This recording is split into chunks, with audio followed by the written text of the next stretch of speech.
सबसे बड़ा कर्तव्य परोपकार। बात उस समय की है जब हमारे देश में मुगलों का साम्राज्य था। राजस्थान के प्रसिद्ध शहर जयपुर में एक व्यक्ति रहता था। एक दिन जब वह व्यक्ति अपने काम में लगा हुआ था तो उसके पास एक युवक आया और कहने लगा, महोदय, ये लीजिए अपने 20,000 रुपये। आपने बुरे समय में मेरी सहायता की थी और अब मैं इन्हें लौटाने में सक्षम हूँ, अतः कृपया आप ये पैसे रख लीजिए। मैं आपका बहुत ही कृतज्ञ हूँ।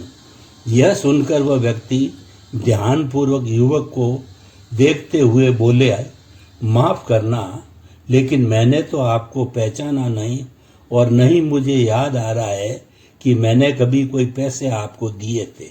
यह सुनकर युवक आश्चर्यचकित होते हुए बोला, आप याद कीजिए, एक बार आप चिकित्सालय में गए थे। मैं बहुत बीमार था, मेरे पास पैसे नहीं थे। डॉक्टर ने तुरंत 20,000 रुपये जमा करने के लिए कहा था। मैं बहुत हताश परेशान था, क्योंकि अगर समय रहते पैसे जमा न होते तो मेरा जीवित रहना संभव नहीं था। उस समय आपने ही पैसे जमा करके मेरे प्राणों की रक्षा की थी। आप कहते हैं कि मुझे तो याद ही नहीं है। यह सुनकर व्यक्ति अपने बीते दिनों के बारे में सोचने लगा और थोड़ी देर में उसे याद भी आ गया कि ऐसी घटना हुई थी और मैंने रुपए दिए थे। लेकिन कुछ देर सोचने के बाद वह बोला, मित्र, हाँ, मुझे याद आ गया कि मैंने रुपए दिए थे, परंतु यह तो मनुष्य का स्वाभाविक धर्म या कर्तव्य है कि वह मुसीबत में पड़े हुए प्राणी की सहायता करे। अतः आप इन पैसों को अपने पास ही रखें।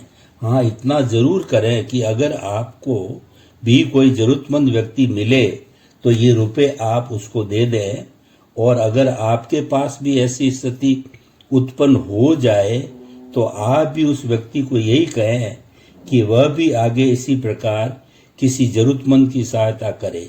बस यही हमारा कर्तव्य है, धर्म है। यह सुनकर वह युवक उनसे अत्यंत प्रभावित हुआ और हकीकत में ही एक दिन उसे एक जरूरतमंद व्यक्ति मिला और उसने उन रुपयों में 20,000 रुपये और मिलाकर उस व्यक्ति की मदद की और उसे भी वही सलाह दी जो उस व्यक्ति ने उसे दी थी। धीरे धीरे ऐसे लोगों की बहुत बड़ी संख्या हो गई और बहुत सारे पैसे भी इकट्ठे हो गए। फिर उन सब ने एक चिकित्सालय का निर्माण किया।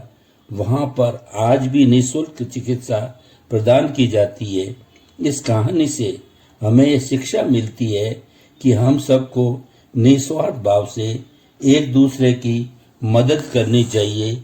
यही सबसे बड़ा धर्म है। इसलिए कहा भी जाता है कि बचपन का फल स्वच्छंदता है, जवानी का फल आनंददायक भोग है, वृद्धावस्था का फल शांति है और जन्म लेने का फल दूसरे का हित करना है।